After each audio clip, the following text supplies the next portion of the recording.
So here's some more work on graphing parabolas with tables. And remember, the vertex, the x value of the vertex, that's the key, is x equals minus b all over 2a. And that's what we did over here. In this case, a was 1 and b was 2, so it was negative b all over 2a. We found the x value. Put that back into the function to find the y value, and that was our vertex. Negative 1, negative 3. So you want to make sure that you can identify the a and the b in all your problems here for homework. So I thought I would do that first just to help you out. So in this case, a equals what? And b equals what? Well, a equals whatever's in front of the x, that's 1, and b is 2. In this one, a equals what? And b equals what? And you can always take a moment. So a equals what? Negative 1, and b equals negative 6. So you substitute that in. So x equals negative b all over 2a, and sometimes I'll write this negative all over 2. And my b is going to be negative 6, and my a is negative 1. So if you calculated that out, a negative times a negative is a positive, so that would equal 6 all over negative 2. So that would be negative 3, so that's your x, you see? All right, if we look at number 3, a equals negative 1. And what does b equal? 6. All right, so hopefully you see the pattern. If we look at number 4, what's a? 1. What's b? Negative 4. Number 5, what's a? 1. What's b? Negative 4. Number 6, what's a? 3. What's b? Negative 18. Number 7, what's a? What's b? Number 8, what's a? 1/2. What's b? Negative 4. And number 9, what's a? 4. And what's b? Negative 24. And in each case, you put that in the equation. X equals negative b all over 2a. X equals negative, and in this case, b is negative 24, and a is 4. So a negative times a negative is a positive, so that's 24 all over 8, which is 3. So x is 3, so that's the x value of your, This is the x value of your vertex, 3, and if you want to find the y value, you put 3 back in here.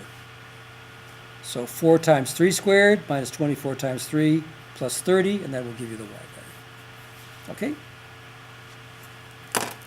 So now that we know that, let's try one. So let's try number 6. And we can find the vertex, I think. So what is a? A equals 3, and what's b? B equals negative 18. So x equals minus b all over 2a. That's going to be minus b all over 2a. And what's b? B is negative 18. And a is 3. A negative times a negative is positive. So that's going to be 18 all over 6, which is 3. So there's the x-coordinate of your vertex 3. So we want to set up a table. And I guess I'll do it over here. So no more room. And I use a ruler almost all the time because otherwise my lines aren't straight.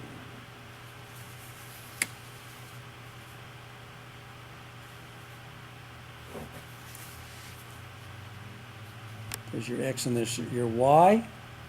And we know the x value we came up with over here was 3 again. That's that 3 down here. So I'll put that right here for my vertex. For the x value of my vertex, so how do I find the y value?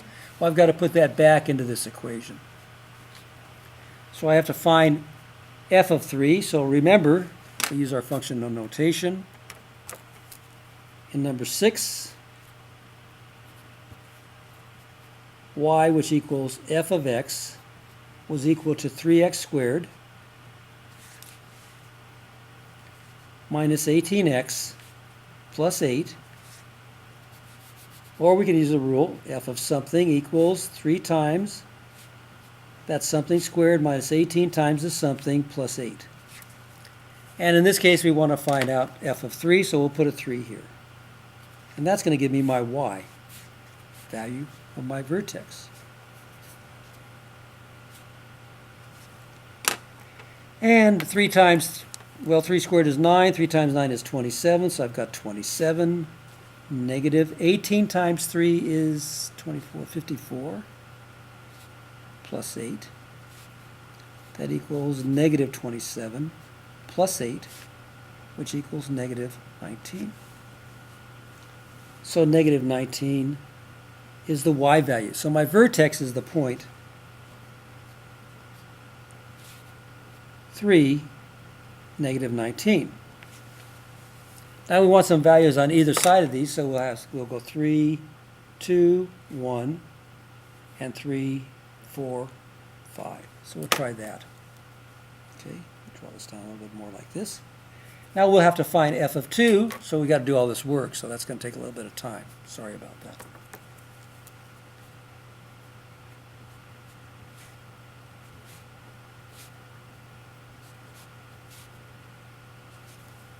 So I'll put 2 in.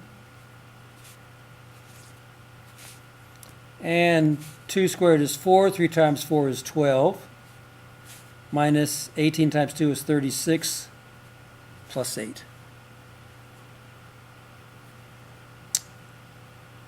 And that's 20 minus 36, which is negative 16.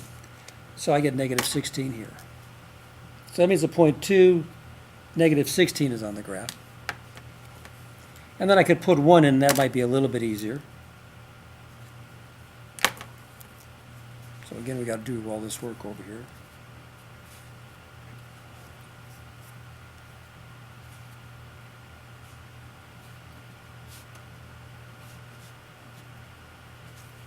So I'll put 1 in. And f of 1 equals, and 1 squared is 1, so that's just going to be 3. Minus 18 times 1 is 18, plus 8. So that's 11 minus 18.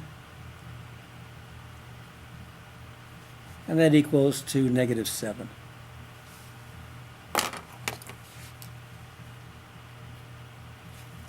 And then if I put 4 in, these are kind of long, aren't they?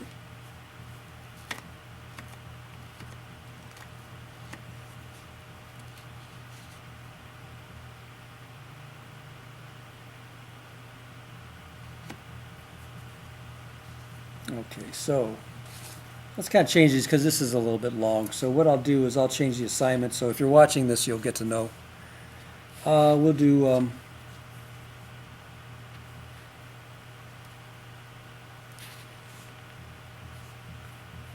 try 1, 3, 5, 6 I'm doing for you, 7, 1, 2, 3, 4, 6 I'm doing, so you should do 6. That's 1, 2, 3, 4, 5 problems. That would probably be enough.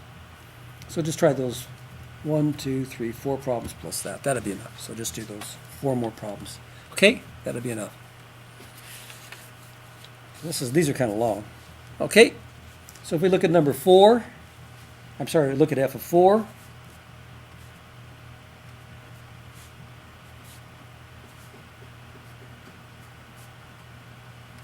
So I'll put a 4 in here. And 4 squared is 16. 3 times 16 is 48. Minus 18 plus 8. And that's going to be oh,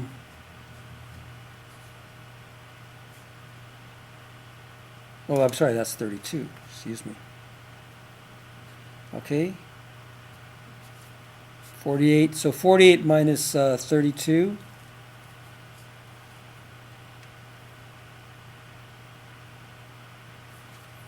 What's 48 minus 32?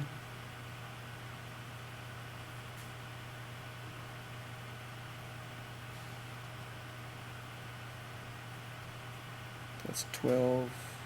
Let's see here.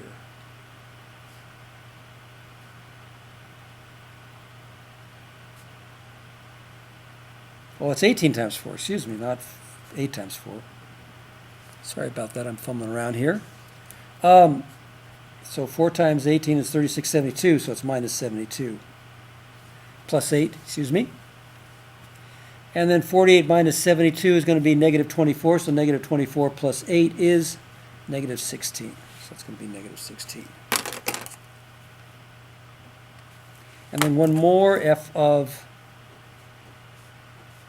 5 plus 8. This is kind of a lot of numbers here, okay? And then we'll put 5 in here. And 5 squared is 25. 3 times 25 is 75. And 18 times 5 is negative 90 plus 8. So that's going to be negative 15 plus 8, which is equal to negative 7. So we have a symmetry here. When you notice that, that might save you a little bit of time when you're filling out your tables. Okay, so I had to do all this work. Now we have to graph it. So I took some graph paper and I set up a scale. And you may have to change your scale. So I made these, every one of these 3 units. So on my first point, my vertex I graph first is 3, negative 19. This is negative 18, so it'd be 1/3 of the way. So there's my vertex. And you should label it 3, negative 19. And that's the vertex. Sometimes you can call it B. And then 2, it's negative 16. So at 2 is just a little bit to the left of 3, and it's negative 16, which is right over here. And at 1, which is, this is 1/3, so it's going to be negative 7. So it's going to be over here. It's pretty skinny. And on the other side, at 4, it's going to be negative 16, so it's symmetrical. And if this is 6 and this is 3, then 4 is like this. And then at 5, which is over here, it's going to be negative 7, so it's going to be symmetrical. So that's what it's going to look like. It's going to be a real skinny parabola.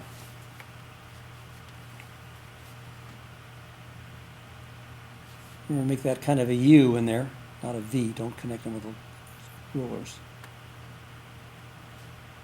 And there you go. There's your parabola. Looks something like that.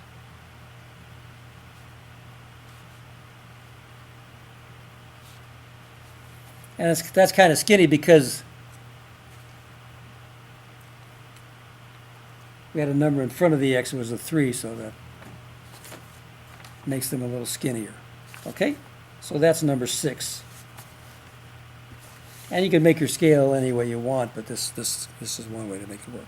Okay?